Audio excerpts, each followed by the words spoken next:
Hello guys, નવા લોકમાં સ્વાગત છે. અને આજે હું તમને બતાવી રહ્યો છું જે અમે રિસોર્ટમાં રોકાયા હતા. આ એ રિસોર્ટ છે, કારણ કે આગળના વિડીયોમાં હું તમને બતાવી નથી શક્યો. અને આજે અમે જઈ રહ્યા હતા ખંડાલા પોઈન્ટ. તમને ખબર જ હશે, આગળના વિડીયો તમે જોયા જ હશે કે આપણું ખંડાલા પોઈન્ટના વ્યૂ તમને બતાવવાના બાકી હતા. તો સવારે અમે બ્રેકફાસ્ટ કર્યા પછી નીકળી પડ્યા હતા ખંડાલા પોઈન્ટ જોવા માટે.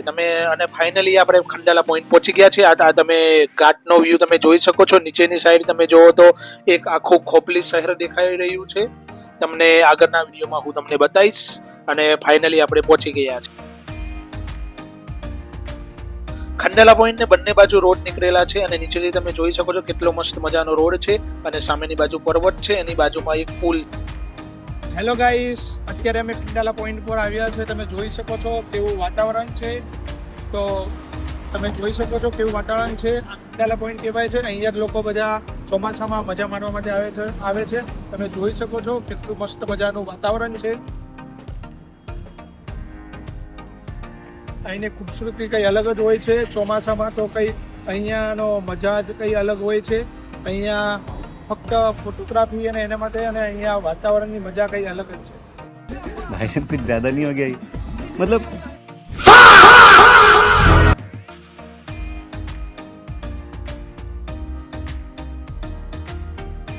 અને ગાઈસ, આ જગ્યા ઉપર તમે પોતાની કાર લઈને આવો તો તમે અહીંયા ઊભું રહેવાની બહુ મજા આવશે. અહીંયા લોકો ઊભા રહે છે અને આનો વ્યૂ પોઈન્ટની મજા માણે છે.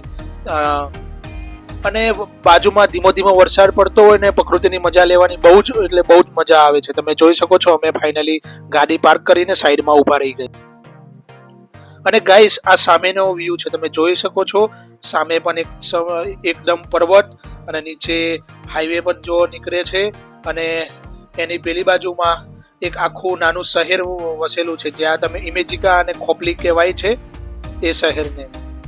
અને ગાઈસ, તમે વ્યૂ જોવો, એકદમ સરસ મજાનો. અહીંયાથી આપણને હટવાનું મન જ નહીં થાય અને દૂર બી નહીં જતા. આની આજુબાજુમાં નાના મોટા એવા સ્ટોલ આવેલા છે. ત્યાં તમે મકાઈ છે, તમે લીંબુ શરબત છે, તથા તરફો પી શકો છો.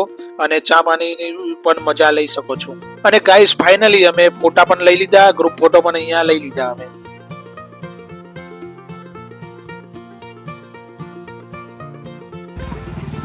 આજે અમે ખંડાલા પોઈન્ટ આવ્યા છે.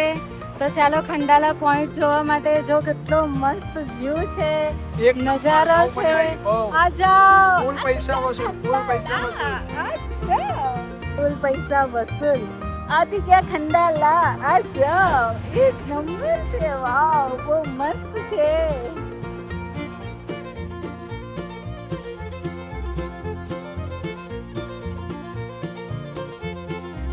અને ગાઈસ, તમને આ નાઇટનો વ્યૂ છે, તમે જોઈ શકો છો નાઇટમાં કેવું હોય છે. કારણ કે અમે ઇમેજિકાથી આવતા હતા તો નાઇટનો વ્યૂ પણ અમે કેચઅપ કરી લીધો હતો.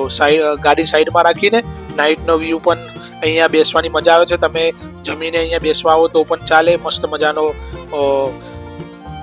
મજાનો પવન હતો. અને નીચે તમે આનો વ્યૂ પણ જોઈ શકો છો. નીચે હાઈવે પણ મસ્ત મજાનો દેખાઈ રહ્યો છે, તમે જોઈ શકો છો વિડીયોમાં. હવે ખંડાલા પોઈન્ટ જોઈને અમે અમારા ઘર તરફ GJ5 તરફ જઈએ છીએ. તમે જોઈ શકો છો.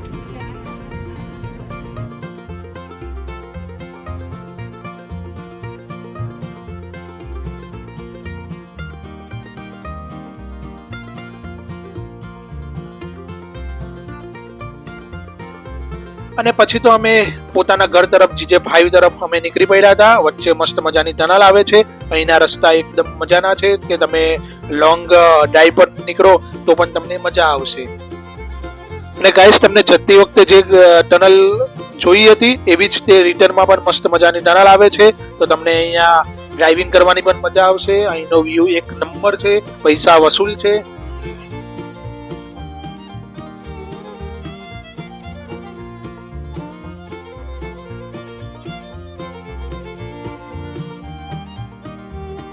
અને ખંડાલા વ્યૂ પોઈન્ટ ઉપર અમે 1-2 કલાક રોકાયા. તો પછી અમને ફરીથી ભૂખ લાગી ગઈ. તો હાઈવે ઉપર ખાવા માટે અમે વિચારતા હતા કે શું મળશે.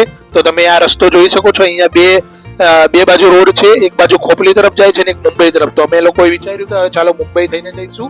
તો વચ્ચે મસ્ત મજાનો એક મોલ આવે છે, ત્યાં બધી જ બ્રાન્ડના શોરૂમ આવેલા છે. તો ત્યાં અમે જમવા માટે ત્યાં ગયા અને આ શોરૂમની અંદર જતા હતા તો સૌથી પહેલા તો મગજમારી પાર્કિંગ નહીં આવી, કારણ કે અહીંયા દરેક લોકો રોકાઈને જાય છે અને અહીંયા કંઈ ને કંઈ ખાઈને જાય છે. અને તમને કહું કે આ જે શોરૂમ જે હતો મોટો એ એક નંબર, આપણી અક્કલ કામ ના કરે એટલી બ્રાન્ડ છે અંદર. તમે એકથી એક ચડિયાતી બ્રાન્ડ છે, વાઘ બકરી છે, બર્ગર કિંગ છે, મુંબઈ યુપીઆઈ છે, અહીંયા ઉપર બી ફેશનના બી એટલા. તો છેલ્લે ફાઇનલી અમે બર્ગર કિંગમાંથી બર્ગર ખાવાનું વિચાર્યું. તો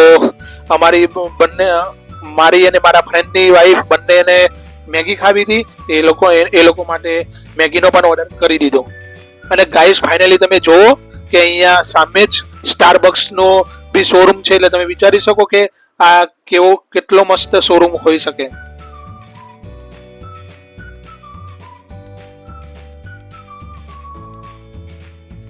પછી તો મસ્ત મજાના બર્ગર દાબી લીધા. સાસ બહુ પીધી ને મને ખટાશ નડે છે. અરે પાડા, તારી જિંદગીમાં ધૂળ પડી ભલા માણા. તને સાસ જ પીવાનું હુજ્યું, તને બીજું કઈ હુજ્યું જ નહીં, પણ પાડા કોને સાહેબ પી જાય સાહેબ, એના દુનિયામાં ઇતિહાસ. પછી તો આ લોકોએ મેગી ખાઈ લીધી. અને અહીંયા એવું નથી કે મેગી, પીઝા અને બર્ગર ને એવું જ મળે છે. અહીંયા તમારે જમવું હોય તો તમને મીલ પણ મળે છે, પાવભાજી બી મળે છે, ઢોસા પણ મળે છે, બહુ બધી આઈટમો મળે છે. અને એનું વોશરૂમ પણ એકદમ નીટ એન્ડ ક્લીન હતું. તો તમે અહીંયા રેસ્ટ કરી શકો છો. લોનાવાલાથી આવો છો તો જરૂરથી અહીંયા રેસ્ટ કરજો. અહીંયા નીટ એન્ડ ક્લીન વોશરૂમ પણ છે. અને પંખો તો તમે જુઓ મારા બાપ. પછી તો અમે એ લોકોએ મુંબઈ તરફ જવા લાગ્યા. અને ટોલ ટેક્સ ઉપર થોડો એવો સ્કેમ થઈ ગયો એવું જ કહી શકાય, કારણ કે અમારો પાસ હતો પણ પાસ અહીંયા જતી વખતે ચાલ્યો પણ રિટર્નમાં નહીં ચાલ્યો, એટલે મેં કેચઅપ પણ કરી લીધું.